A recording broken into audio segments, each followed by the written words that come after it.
Hello दोस्तों। आज का जो वीडियो है वो इन विंटर सीजन में हम लोग वर्कआउट ठंडा के वजह से वर्कआउट करना सुबह या शाम को वर्कआउट करना हमारा सबके लिए मुश्किल होता है। तो वो वर्कआउट हम फुल बॉडी वर्कआउट हम रूम का अंदर में कैसे कर सकता है एंड सारे के सारे स्टेप बिगिनर्स से लेके एडवांस तक आज का वीडियो में हम डेमोस्ट्रेशन करेंगे। हर एक आदमी हर एक इंसान कर सकते हैं घर में और खुद को फिट रख सकते। तो एंड उसका साथ कुछ कुछ एडवांस स्टेप भी है, कैलोरी दंड जो पहले बिगिनर्स से स्टार्ट करना चाहिए एंड जो एडवांस स्टेप है वो लाहे लाहे एडवांस स्टेप के तरफ आगे बढ़ना चाहिए। तो हम वीडियो स्टार्ट करेंगे, एंड तक सभी ने देखिएगा अच्छा से वीडियो। सबके लिए अच्छा लगेगा एंड सबके लिए हेल्पफुल है। हर या मैन या वोमेन, हर बॉय या गर्ल, हर इंसान कर सकते हैं। सबके लिए वो बेनिफिशियल है। तो स्टार्ट करते हैं, देखिए एक एक स्टेप करके। पहले हम कैलोरी दंड का कुछ स्टेप है जो फुल बॉडी एक्सरसाइज होता है, उसमें जो कैलोरी पुशअप नंबर 1 नंबर 2 ऐसे कैलोरी दंड 1 से लेके 22 स्टेप्स है। तो हम लोग पहले बिगिनर्स जो है पहले 1 या 2 3 4 स्टेप से शुरू करना चाहिए और 2 3 स्टेप पहले एक एक करके बिगिनर्स जो है लाहे लाहे इंक्रीज करना चाहिए। तो पहले हम जो कैलोरी पुशअप है वो पहले दिन 5 स्टेप करो, नेक्स्ट डे उसको और 2 स्टेप इंक्रीज करो, थर्ड डे और 2 स्टेप, ऐसे लाहे लाहे इंक्रीज करके आप 30 40 50 स्टेप्स तक इंक्रीज कर सकते हैं। तो हम पहले बिगिनर्स के लिए क्या क्या स्टेप करना चाहिए वो पहले हम डेमोस्ट्रेट करेंगे। उसका बाद में जो एडवांस के लिए जो स्टेप्स है वो हम आज का वीडियो में दिखा रहे हैं। Step number 1 calorie pushup. जो पुशअप से हम कैसे करते हैं, जैसे दोनों हाथ को ऐसे रखिए, लाहे लाहे करिए।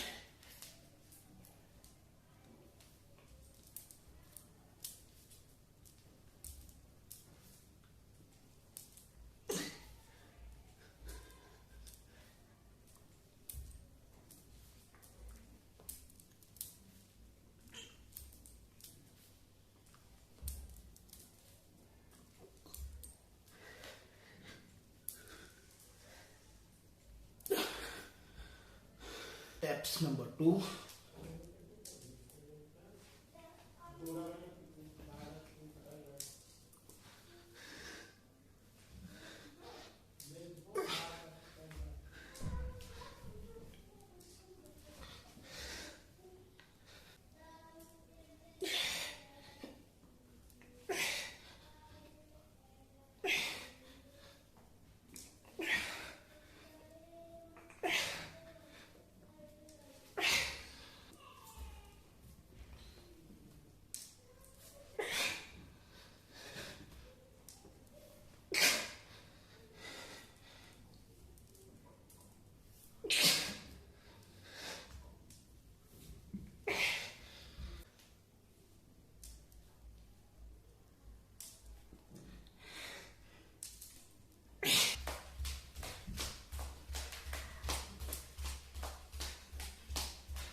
মই আজি বিগিনাৰ্ছৰ 4টা ষ্টেপ সবকে দেখুৱালোঁ।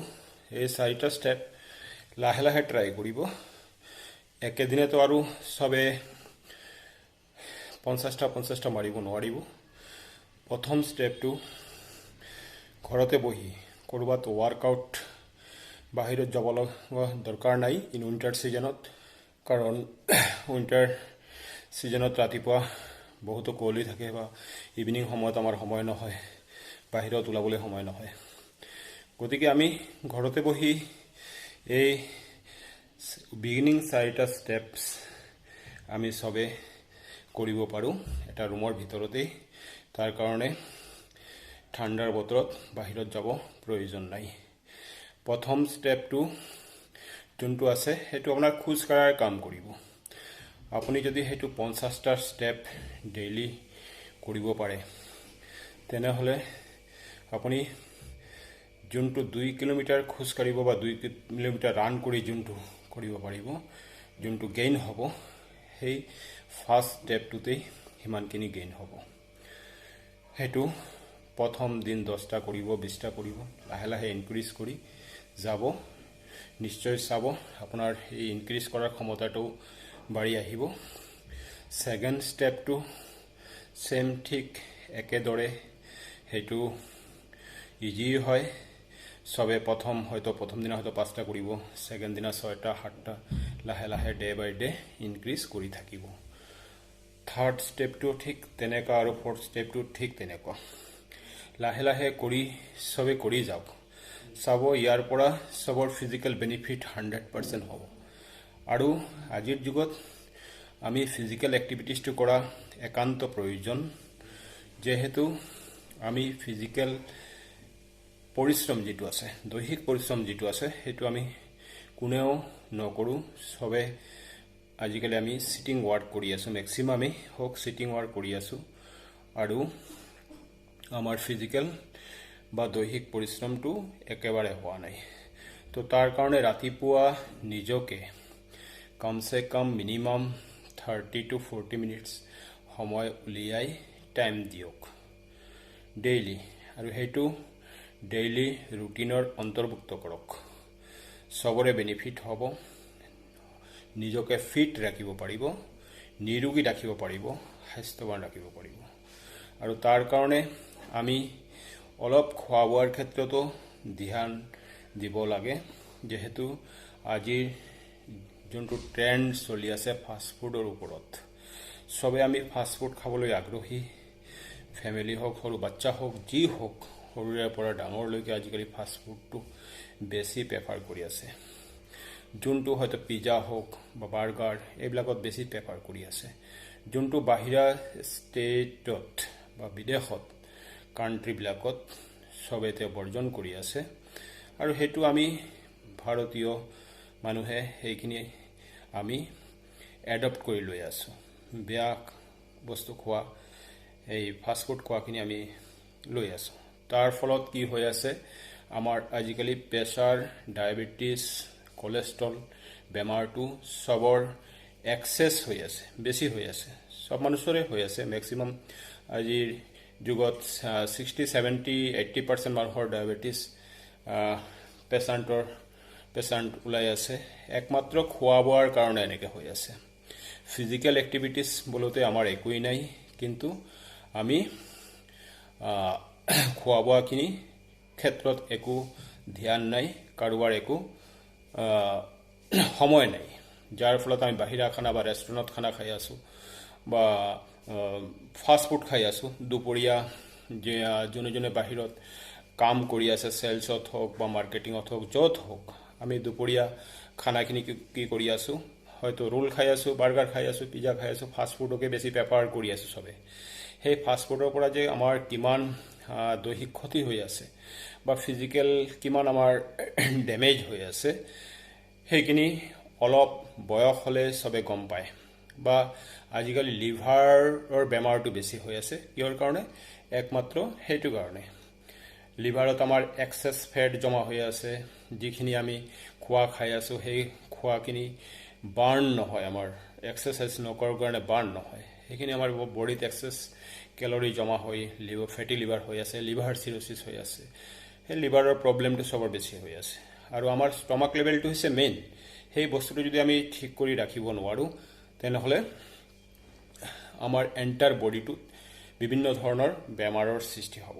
গতিকে সেই বেমাৰৰ পৰা আমি ৰক্ষা পাবলৈ হ'লে একমাত্ৰ উপায় আমি দৈনন্দিন বা daily regular workout, exercise, gym যি হওক তাকে মিনিমাম 40 to 45 মিনিটছ আমি কৰিবই লাগিব। তেতিয়া আমি চবে নিজকে ফিট কৰি ৰাখিব পাৰিম, ৰোগৰ পৰা দূৰ কৰি ৰাখিব পাৰিম, নিজে ভাল হৈ থাকিব পাৰিম। আৰু খোৱা বোৱাৰ ক্ষেত্ৰত আমি প্ৰথম ধ্যান দিব লাগিব। চবে ঘৰৰ খোৱা খাওক, ঘৰৰ বনোৱা খোৱা খাওক। ঘৰতে কোনোবাই হয়তো চেলছত কাম কৰি আছে বা বাহিৰত কাম কৰি আছে, ঘৰৰ যোনটো খানা বনোৱা হয় সেই খোৱাটো লৈ যাওক। তেল মছলা যাতে কম থাকে সেইখিনি খাওক। বাহিৰৰ ফাষ্টফুডটো বৰ্জন কৰক।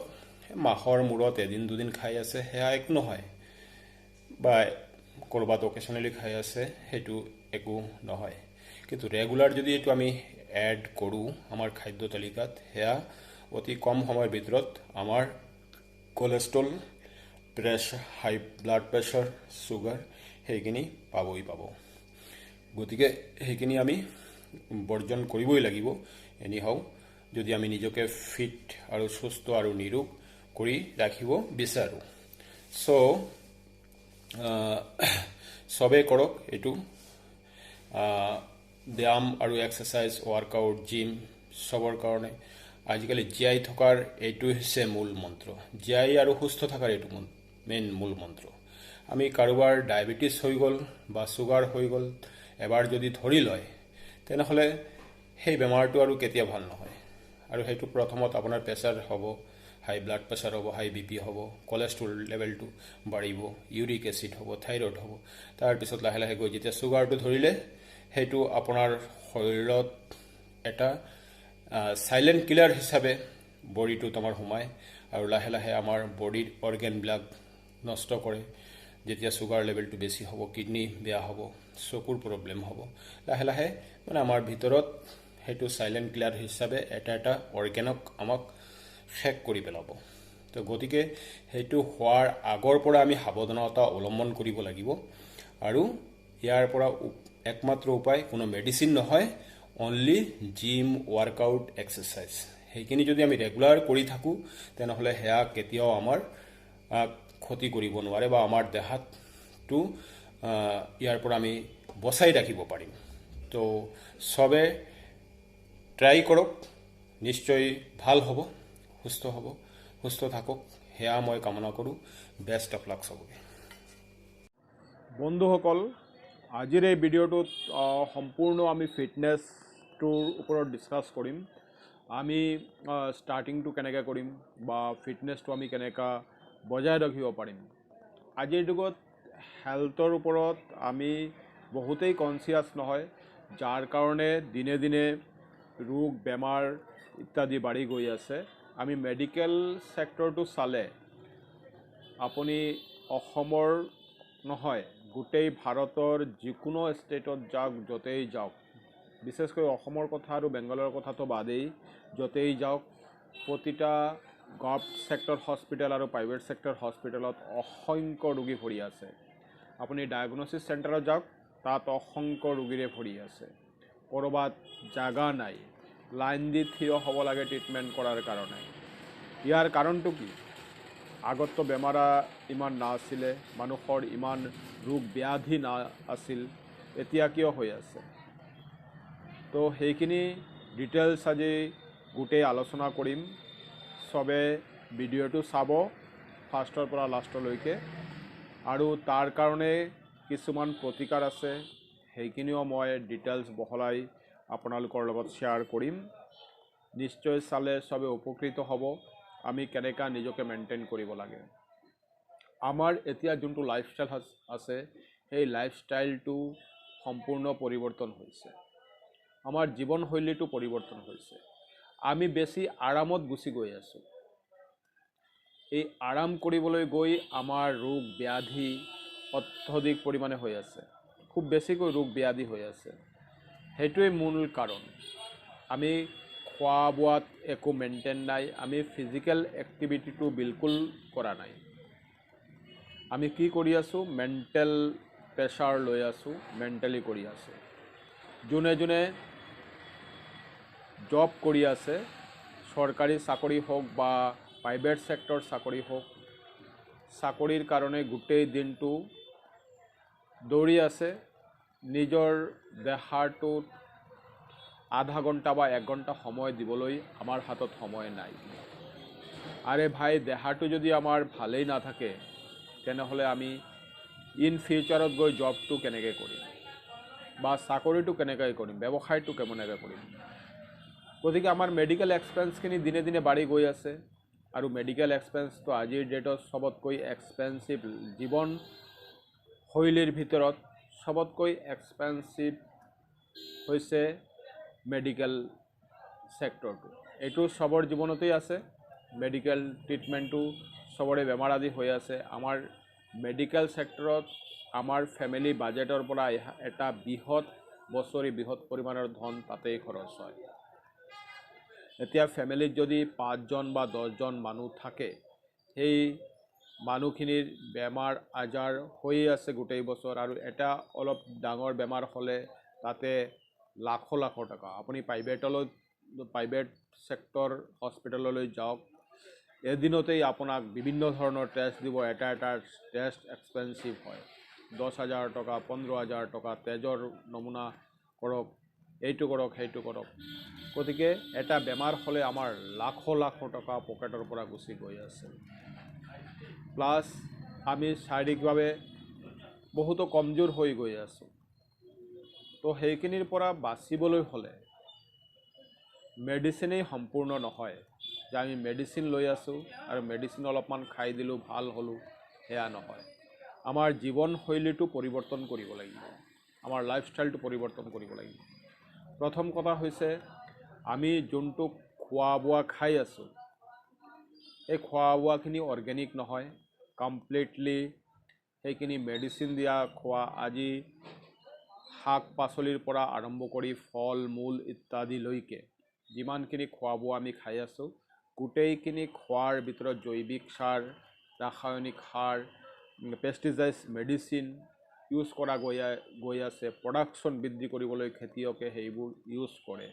বিষাক্ত খাদ্যবস্তু, সেই মেডিচিনবিলাক ইউজ কৰা হয়, আৰু সেইবিলাক আমি খাওঁ। সেইবিলাকৰ পৰাই আমাৰ দেহাটোত বিভিন্ন ৰোগ ব্যাধিৰ সৃষ্টি হৈ আছে। আজি থাইৰয়ডৰ প্ৰব্লেম, চুগাৰৰ প্ৰব্লেম, ডায়েবেটিছ প্ৰব্লেম, হাই BP, কলেষ্ট্ৰল যিমান হৈ আছে চব খোৱা বোৱাৰ পৰা হৈ আছে। খোৱা বোৱাখিনি আমি একো অৰ্গেনিক খোৱা নাই। আজি মাছৰ ক্ষেত্ৰত আমি মাছ খাই আছোঁ বা চিকেন খাই আছোঁ। মাছৰ ক্ষেত্ৰত যোনটো ফিচাৰীত মীন পালন হৈ আছে, সেই মীন পালনটো, সেই মাছক যি বস্তুটো খুৱাই আছে, খাইখিনি মাছৰ ওজনটো বৃদ্ধি কৰি আছে বা মাছৰ যোনটো আকাৰ বৃদ্ধি কৰি আছে, সেইটো কিমান যে বিষাক্ত বা কিমান যে বেয়া, সেই বেয়া পয়জনাছ বস্তুখিনি আমি খাই আছোঁ, আৰু আমাৰ দেশত বিভিন্ন ধৰণৰ বেমাৰৰ সৃষ্টি হৈ আছে। গতিকে সেই খোৱাখিনি আমি বৰ্জন কৰিব লাগিব। খোৱা বোৱাৰ ক্ষেত্ৰত আমি বহুতো পৰিৱৰ্তন আনিব লাগিব, আৰু সেয়া সতৰ্ক আমি নিজে ল'ব লাগিব। সেয়াতো গ'ল এটা চেপ্টাৰ। ছেকেণ্ডলি, আমি আমি আজি ফাষ্টফুডৰ ট্ৰেণ্ডটো বেছি হৈ আছে। সন্ধিয়া হ'লে আমাৰ ডাঙৰৰ পৰা, সৰু ঘৰৰ ল'ৰা ছোৱালীৰ পৰা চবে এটা ফাষ্টফুড খোৱাৰ ট্ৰেণ্ড বাঢ়ি গৈ আছে। আজিকালি ফাষ্টফুডৰ য'তেই হওক, ফাষ্টফুডৰ দোকানবোৰত সন্ধিয়া হ'লে চাব ভিৰ। জাগাই জাগাই ফাষ্টফুডৰ শ্বপৰ এটা মেলা বহিছে, বিভিন্ন ষ্টল একেলগে বহিছে। এইটো ফাষ্টফুড কোৰ্ট বহিছে। তাতে গৈ সন্ধিয়া ল'ৰা ছোৱালী আমি চবে ফাষ্টফুডটো খাওঁ। চিকেন চাওমিন, চিকেন ৰোল, কিমান বাৰ্গাৰ, পিজ্জা এইবিলাক খাই আছোঁ। এই খোৱাবিলাকে আমাৰ দেহত কোনো 1% প্ৰটিন নিদিয়ে, আমাৰ দেহটোক দিনে দিনে বেয়া কৰি আছে। সেই বস্তুটো আমি এতিয়া বুজি পোৱা নাই। সেইখিনি খোৱাৰ লগে লগে আমাৰ দেহত অতিৰিক্ত চৰ্বি জমা হৈ আছে, কলেষ্ট্ৰল জমা হৈ আছে, ফেট জমা হৈ আছে। প্লাছ আমি সেইখিনি যিখিনি পৰিমাণে সেই বস্তু বা সেইখিনি ফেটছযুক্ত খোৱা বস্তু খাই আছোঁ, সেই পৰিমাণে আমাৰ দেহত যিখিনি চৰ্বি জমা হৈ আছে সেইখিনি আমি বাৰ্ণ কৰিব লগা জাগা ক'ৰবাতো নাই। তো সেয়া কিমান বেয়া হৈ আছে। গতিকে আমি ফাষ্টফুডটো টোটেলি বৰ্জন কৰিব লাগে। কেতিয়াবা মাহৰ মূৰত এদিন দুদিন খালোঁ, ঠিক আছে, সেয়া চলি যায়। কিন্তু কণ্টিনিউ ফাষ্টফুড খোৱা মানে আমাৰ দেহটোত নিজে মাতি বেমাৰটো আনা, আৰু সেয়া আমাৰ দেহটোৰ ইমিউন ছিষ্টেমৰ পৰা লৈ এণ্টাৰ বডি ছিষ্টেমটো কলাপছ কৰি আছে। সেয়ে ইয়াৰ পৰা বাচিবলৈ হ'লে আমি ফাষ্টফুডটো টোটেলি বন্ধ কৰিব লাগিব। কেতিয়াবা মাহৰ মূৰত এদিন অলপ খালোঁ, সেয়া বেলেগ কথা, বা ক'ৰবাত ইনভাইটেশ্যন আছে গ'লোঁ খালোঁ, সেয়া বেয়া কথা। আমি শাক পাচলিখিনি যেতিয়া আমি খাম, এই অৰ্গেনিকটো আমি আজিকালি নাপাওঁ। গতিকে সেই পেষ্টিচাইডছ দিয়া যিখিনি শাক পাচলি পাই আছোঁ, সেইখিনি যেতিয়া আমি খাম, সেইখিনি আগতে বইল কৰি তাৰ পানীখিনি পেলাই তাৰপিছত আমাৰ খোৱা বোৱাটো ভাল হ'ব। সেইখিনি আমি নিজৰ ওপৰত সাৱধানতাটো অৱলম্বন কৰিব লাগিব। যিমানখিনি খোৱা বোৱাৰ ক্ষেত্ৰত আমি ধ্যান দিম, যিমানখিনি খোৱা বোৱাৰ ক্ষেত্ৰত আমি যত্ন ল'ম, সিমানেই আমি সুস্থ হৈ থাকিম, ফিট হৈ থাকিম। গতিকে এই বস্তুটো আমি সকলোৱে ধ্যান দিব লাগিব খোৱা বোৱাৰ ক্ষেত্ৰত। তাৰপিছত নম্বৰ 3, আমি দৈহিক পৰিশ্ৰম বিলকুল কৰা নাই। আমি কি কৰি আছোঁ? মেণ্টেল প্ৰেছাৰ লৈ আছোঁ। আমাৰ কৰ্মক্ষেত্ৰত হওক, যোনে জব কৰি আছে বা চাকৰি কৰি আছে, গভৰ্ণমেণ্ট চাকৰি হওক বা প্ৰাইভেট চাকৰি হওক, যোনে ব্যৱসায় কৰি আছে, দিনটোৰ ভিতৰত আমি কি কৰিলোঁ? ৰাতিপুৱা টোপনিৰ পৰা উঠিলোঁ, গা পা ধুলোঁ, ভাতকেইটা হওক বা ৰাতিপুৱাৰ নাস্তা হওক, যোনটো হওক, খাই কিনি অফিচত গুচি গ'লোঁ বা ব্যৱসায়স্থলত বা কৰ্মস্থলত গুচি গ'লোঁ। তাতে গৈ দুপৰীয়াৰ ফাষ্টফুড খালোঁ, ৰাতি আহিলোঁ, আহি খাই বৈ আকৌ টোপনি মাৰিলোঁ। খাই বৈ আৰু টোপনি মৰাৰ ক্ষেত্ৰতো আমাৰ নিয়ম ডিচিপ্লিন একো ঠিক নাই। ৰাতি 12টালৈকে আমি কি কৰি আছোঁ? টোপনি মাৰি 12টালৈকে আমি জাগি আছোঁ। 12টালৈকে আমি টিভি চাই আছোঁ, মোবাইল চাই আছোঁ। তাৰপিছত 1টালৈকে আমি টোপনি মাৰিছোঁ। ৰাতিপুৱা উঠিছোঁ 8টা 9টা বজাত উঠিছোঁ, আকৌ অফিচলৈ গুচি গ'লোঁ। তো সেয়া আমাৰ দেহটোৱে ফিজিকেল এক্টিভিটিজ কৰা দৰকাৰ। ফিজিকেল এক্টিভিটিখিনি ক'ত কৰোঁ আমি? আমি যদি গোটেই দিনটো নিজৰ কামত 10 ঘণ্টা 12 ঘণ্টা সময় ব্যয় কৰিব পাৰিছোঁ কৰ্মৰ ক্ষেত্ৰত, তেনেহ'লে আমাৰ দেহটোৰ ঠিক ৰাখিবলৈ আমি কিয় 10-15 মিনিট সময় আমি এক্সাৰচাইজ কৰিব নোৱাৰোঁ? কিয় নোৱাৰোঁ? সেয়া কিমান বেয়া কথা। গতিকে আমি সেইখিনি কৰিব লাগিব। আমি জিম হওক, এক্সাৰচাইজ হওক, ৱাৰ্কআউট হওক, সেইটো এটা ছিষ্টেমত আনিব লাগিব। আমি যিমানখিনি খাদ্যবস্তু আমাৰ দেহাটোত লৈ আছোঁ, এতিয়া আমাৰ বডিটোত প্ৰয়োজন হৈছে দিনত 200, এটা এক্সাম্পল, 200 কেলৰি আমাৰ শৰীৰত প্ৰয়োজন হৈ আছে। কিন্তু আমি কিমান লৈ আছোঁ? 200ৰ ঠাইত 300 বা 400 লৈ আছোঁ। আৰু সেইমতে আমি পৰিশ্ৰম কৰা নাই, বা দৈহিক পৰিশ্ৰম কৰা নাই, ৱাৰ্কআউট কৰা নাই, জিম কৰা নাই, ব্যায়াম কৰা নাই, ফিজিকেল এক্টিভিটি একো কৰা নাই। তেনেহ'লে কি হ'ল? আমাৰ দেহাটোত অতিৰিক্ত ফেটছখিনি জমা হৈ আছে। সেই অতিৰিক্ত ফেটছখিনি জমা হৈ আমাৰ বিভিন্ন ধৰণৰ বেমাৰ, cholesterol, sugar, pressure, diabetes, liver cirrhosis, লিভাৰৰ বেমাৰ হৈ আছে। সেইটো এটা কাৰণ। আৰু এটা কাৰণ, আজিকালি আমি ট্ৰেণ্ড হ'ল যে ড্ৰিংকছ ধূমপান এইটো যোনে চাকৰি কৰি আছে বা ব্যৱসায় কৰি আছে যে গোটেই দিনটো প্ৰেছাৰত আছোঁ অলপ ৰিলেক্সৰ কাৰণে ৰাতি সন্ধিয়া হ'লে বন্ধু বান্ধৱ গোটেইকেইটা মিলি যে অলপমান ড্ৰিংকছ কৰি লওঁ, ড্ৰিংকছ কৰিলে হয়তো আমাৰ টেনশ্যনখিনি গুচি যাব। কিন্তু সেইটো যে কিমান সেইটো টেনশ্যন গুচি যোৱা নহয়, টেনশ্যনটো মাতি আনা ইন ফিউচাৰৰ কাৰণে, ইন ভৱিষ্যতৰ কাৰণে টেনশ্যনটো নিজে মাতি অনা হৈছে। এইটো যে আমাৰ দেহাটোত কিমান পৰিমাণে ক্ষতি কৰি আছে সেয়া একমাত্ৰ আমি জানো। গতিকে আমি সকলোৱে কি কৰিব লাগে, ড্ৰিংকছটো বৰ্জন কৰিব লাগে। কেতিয়াবা কিবা অকেশ্যনেলি কোনোবাই অলপ চলপ খাই আছে, সেয়া বেয়া কথা, সেয়াও খাব নালাগে।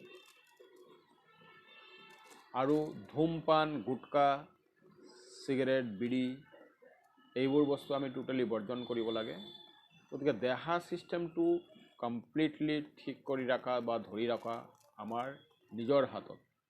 দেহাটো আমাৰ নিজৰ, সেয়া আমি নিজে কেনেকৈ ভালকৈ ৰাখিম, নিজে কেনেকৈ ফিট হৈ থাকিম, সেয়া টোটেল আমাৰ নিজৰ ওপৰত ডিপেণ্ড কৰিব। গতিকে চবকে এটা কথাই কৈ আছোঁ, চবে ব্যায়াম জিম এক্সাৰচাইজ কৰক আজিৰ যুগত বাচিবলৈ হ'লে। আৰু সেয়া কৰা চবৰ কাৰণে একান্ত প্ৰয়োজন। যদি আমি নিজৰ ফিটনেছটো ঠিক ৰাখিব, নিজৰ হেল্থ ছিষ্টেমটো ঠিক ৰাখিব বিচাৰিছোঁ, নিজে ভাল হৈ জীয়াই থাকিব বিচাৰিছোঁ, তেনেহ'লে সেয়া আমি কৰিবই লাগিব। ইয়াৰ কাৰণে মোৰ কমপ্লিট ডেমনষ্ট্ৰেশ্যনটো দি আছোঁ। মোৰ এই ভিডিঅ'টো চাব, ভালদৰে চাব, লাষ্টলৈকে চাব। লাষ্টত গৈ কমপ্লিট ডেমনষ্ট্ৰেশ্যনটো দিয়া আছে যে প্ৰথম বিগিনাৰ্ছৰ পৰা আৰম্ভ কৰি শেষলৈকে কেনেকৈ আমি এক্সাৰচাইজ কৰিব পাৰি বা জিম কৰিব পাৰিম বা ব্যায়াম কৰিব পাৰিম, কমপ্লিট ডেমনষ্ট্ৰেশ্যনটো মই দি আছোঁ। চবে ভালদৰে চাব, ফ'ল' কৰিব, নিশ্চয় চবে উপকৃত হ'ব ইয়াৰ পৰা। আৰু সেয়া সৰুৰ পৰা ডাঙৰলৈকে চবে কৰক, মই বিচাৰোঁ চবে কৰক। চবে কৰিলে চবে এটা ভাল ফলাফল পাব, ভাল হ'ব আৰু চবৰ লাইফষ্টাইলটো ধুনীয়া হ'ব। আমাৰ জীৱনশৈলীটো অলপ পৰিৱৰ্তন কৰক, চবে ভাল থাকিবলৈ, সুস্থ থাকিবলৈ, জীয়াই থাকিবলৈ চাওক মোৰ টপিকছটো। আৰু চবে লাষ্টত ব্যায়ামখিনি ভালদৰে দেখুওৱা আছে, সেই ব্যায়ামখিনি চবে কৰক, নিশ্চয় ভাল পাব এণ্ড ফিট হৈ থাকিব, সুস্থ হৈ থাকিব। থেংকছ।